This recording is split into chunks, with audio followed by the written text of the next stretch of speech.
पैसा, abundance, business growth या सगळ्यासाठी सिट्रीन आणि पायराइट यूज केला जातो. तर तुमचा अनुभव काय आहे? जसं आपण रोज कोट्सबद्दल बोललो, लोकांना आता पहिली 3 नावं म्हटलं, की 1, 2, 3, 4 ठरलेली नावं आहेत. आज क्रिस्टल हा एक समुद्र आहे. जर तुम्ही ॲक्चुअली क्रिस्टल हीलर असाल आणि अभ्यास करत असाल, तर किमान 100 ते 150 पेक्षा जास्त क्रिस्टल्स आहेत जे पैशावर काम करतात. पण फेमस झालेले काही क्रिस्टल्स आहेत ज्यांना जास्त ग्लॅमर मिळालं किंवा जास्त वापरले गेल्यात. मनी मॅग्नेट हा शब्द तर सगळ्यांच्या तोंडात आहे. हो. आज तुम्ही कुठल्याही फेसबुक, इन्स्टावर जा, पहिलं ते आहेत किंवा त्याला धनयोग आजकाल नवीन नाव दिलेलं आहे आणि त्याच्यात हे क्रिस्टल आहेत. सिट्रन आहे, ग्रीन ॲव्हेंच्युरिन आहे, पायराइट आहे. हे 3 बेसिक क्रिस्टल्स आहेत जे सगळीकडे पैशासाठी वापरले जातात. सिट्रन काय करतो, भरपूर अपॉर्च्युनिटीज आणतो. हं.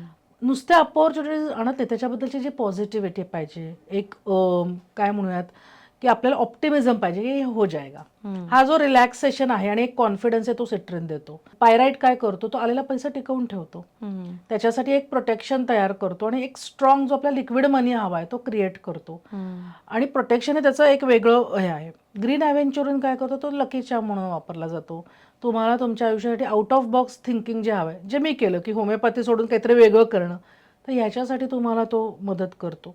सो हे क्रिस्टल जास्त फेमस होण्याचं कारण असं आहे की त्याच्यावर अभ्यास जास्त झाला आहे, त्याला एक्सपोजर जास्त मिळालं आहे. पण असे हजारो क्रिस्टल्स आहेत जे मनीसाठी आपल्यावर काम करतात.